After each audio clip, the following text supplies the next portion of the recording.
Media വണ്ണിന്റെ logo ദുരുപയോഗം ചെയ്ത് വ്യാജ പ്രചാരണം നടത്തിയതിന് വീണ്ടും കേസെടുത്തിരിക്കുന്നു. 14 ഫേസ്ബുക്ക് ഐഡികൾക്കും വാട്സാപ്പ് ഗ്രൂപ്പ് അഡ്മിൻമാർക്കുമെതിരെയാണ് Thiruvananthapuram cyber police case register ചെയ്തത്. ആഭ്യന്തരമന്ത്രിയുടെയും DGPയുടെയും പേരിലാണ് വ്യാജ പ്രചാരണം നടന്നത്. സൈഫ് സൈനുലാബ്ദീൻ വിശദാംശങ്ങളുമായി. സൈഫ്, ആസൂത്രിതമായി മീഡിയ വണ്ണിന്റെ ലോഗോ ദുരുപയോഗം ചെയ്ത് സോഷ്യൽ മീഡിയയിലാകെ ഒരു പ്രത്യേക ഉദ്ദേശ ലക്ഷ്യം വെച്ച് ഇത്തരത്തിലുള്ള പോസ്റ്റർ ചെയ്തു വിടുന്നത് കഴിഞ്ഞ കുറേ ദിവസങ്ങളായി ശ്രദ്ധയിൽപ്പെട്ടതിനെ തുടർന്നാണ് മീഡിയ വൺ കേസുമായി മുന്നോട്ട് പോയത്. ഇപ്പോൾ അതിലേത് തരത്തിലുള്ള നടപടിയിലേക്ക് പോകുന്നു പോലീസ്?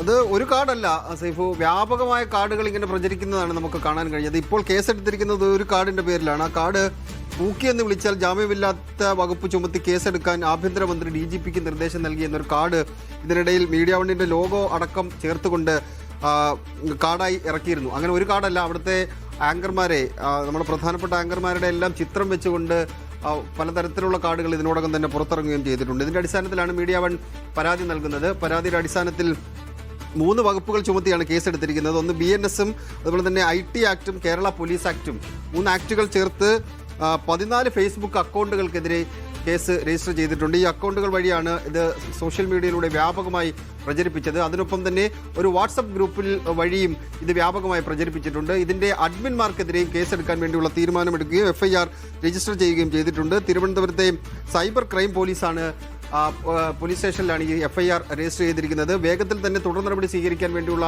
നിർദ്ദേശം ആഭ്യന്തരമന്ത്രി തന്നെ സംസ്ഥാന പോലീസ് മേധാവിക്ക് നൽകിയിരുന്നു. അതിൻ്റെ കൂടി അടിസ്ഥാനത്തിലാണ് ഇപ്പോൾ വേഗത്തിൽ അതിൻ്റെ നടപടികളിലേക്ക് കടന്നിരിക്കുന്നത്. കൂടുതൽ അന്വേഷണം നടന്നു വരികയാണ്. ഇപ്പോൾ ഞാൻ നേരത്തെ സൂചിപ്പിച്ചപ്പോൾ ഇത് ഒരു കാർഡല്ല, വ്യാപകമായ കാർഡ് കഴിഞ്ഞ ഒരാഴ്ച കാലമായി വിവിധ കേന്ദ്രങ്ങളിൽ നിന്ന് ഉൽപ്പാദിപ്പിക്കുന്നുണ്ട്. അന്നേരം കൂടുതൽ അന്വേഷണം നടത്തുമ്പോൾ ഒരുപക്ഷെ കൂടുതൽ ഫേസ്ബുക്ക് അക്കൗണ്ടുകളും മറ്റും ഉണ്ടാകാനുള്ള സാധ്യതകൾ നിലനിൽക്കുന്നു. ഇപ്പോൾ ഒരു കാർഡിന്റെ വ്യാജ കാർഡുമായി ഇതിപ്പോ ഒറിജിനൽ ഏതാ ഫേക്ക് ഏതാന്ന് മനസ്സിലാക്കാൻ കഴിയാതെ അത്രയും പെർഫെക്ഷനിലാണ് ഈ പോസ്റ്ററുകളൊക്കെ ഉണ്ടാക്കിയിരിക്കുന്നത്. പല പോസ്റ്ററുകളും കാണുമ്പോൾ ഇത് മീഡിയ വണ്ണിൻ്റെ തന്നെയാണോ എന്ന് നമ്മൾ സംശയിച്ചു പോകും.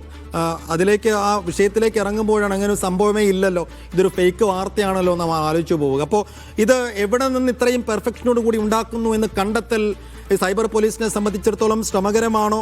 അപ്പോൾ ഒരു കാര്യക്ഷമമായ അന്വേഷണം അതിലേക്ക് വേണ്ടതുണ്ട്. അതിന് പോലീസ് തയ്യാറാവുന്നതിന് പ്രതീക്ഷിക്കാമല്ലേ നമുക്ക്? അതെ, തീർച്ചയായിട്ടും അത് വേഗത്തിൽ തന്നെ ഉണ്ടാകുമെന്ന് പ്രതീക്ഷിക്കാം. കാരണം ഇതിന് എവിടെ നിന്നാണ് ഇത് ഉൽപ്പാദിപ്പിക്കപ്പെടുന്നത് ഏകദേശം സൂചന പോലീസിന് കിട്ടിയിട്ടുണ്ട്. കാരണം ഈ വാട്സപ്പ് ഗ്രൂപ്പ്, ഒരു വാട്സപ്പ് ഗ്രൂപ്പിന്റെ കാര്യം പറഞ്ഞില്ലേ, ആ വാട്സപ്പ് ഗ്രൂപ്പിലെ 2 നമ്പറുകൾ പോലീസ് കണ്ടെത്തിയിട്ടുണ്ട്.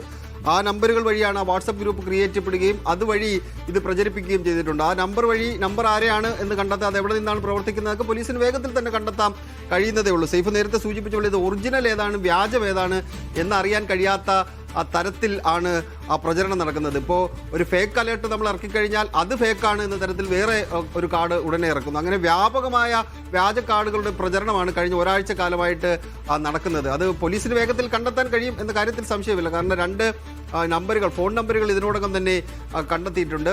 14 അക്കൗണ്ടുകൾ, ഫേസ്ബുക്ക് അക്കൗണ്ടുകൾ കണ്ടെത്തിയിട്ടുണ്ട്.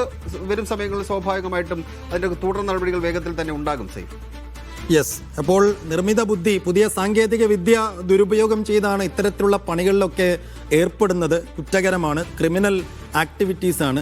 അപ്പോൾ നിർമ്മിത ബുദ്ധി അടക്കമുള്ള സാങ്കേതിക വിദ്യകൾ ഉപയോഗിച്ച് ഇങ്ങനെയൊക്കെയുള്ള വ്യാജ കാർഡുകൾ ഉപയോഗിക്കുന്നവർ അറിയുക, അതേ ബുദ്ധിയും സാങ്കേതിക വിദ്യയും ഉപയോഗിച്ച് ഇത് കണ്ടെത്താവുന്നതേ ഉള്ളതുകൊണ്ട് സൈബർ പോലീസിലാണ് ഇപ്പോൾ പൂർണ്ണമായ വിശ്വാസം അർപ്പിക്കുന്നത്.